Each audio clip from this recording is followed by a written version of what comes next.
There really is something wrong with the left. I mean, you already knew that, but get a load of this. Last week, UnitedHealthcare CEO Brian Thompson, a husband and father of two boys, was gunned down in New York. Why?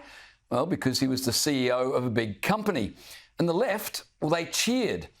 Now, the founder of a socialist apparel brand. I don't know what socialist apparel looks like. I guess it comes in communist grey. But this guy has called for the death of corporate executives. And now he's planning to sell a deck of cards featuring America's most wanted CEOs. The cards will apparently have the names and faces of various business bosses with gun sight targets on them. Seriously, sometimes I just shake my head. Joining me is Sky News contributor Kosha Gada. Kosha, I'd like to think this isn't actually happening, but we've already seen a number of people from the left try and justify the murder of this health insurance company. What on earth is wrong with people?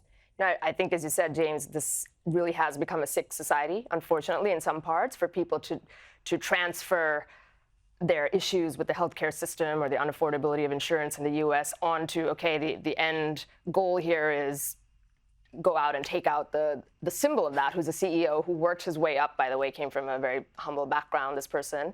And the shooter was somebody quite privileged, which goes against their framework.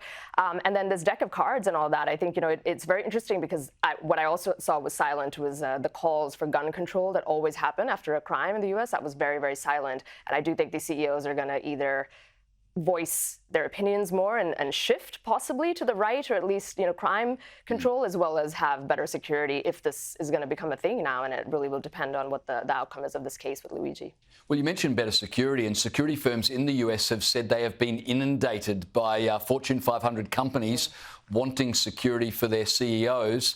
And a whole lot of other businesses have wiped their websites so that there's no names of CEOs available to the public because they're taking these threats so seriously. You just could not believe in 2024 we've got a situation where one group of people are so envious of others that they're actually proposing it's okay to go out and kill them. Yeah, it's envy. It's the breakdown of just law and order and enforcement of the law, vigilantism, and everything in between. And it feels like a dystopian novel, but I hope things are going to turn around just with the platform of the incoming administration trying to be tough on crime, and hopefully that trickles down. But this is pretty scary stuff.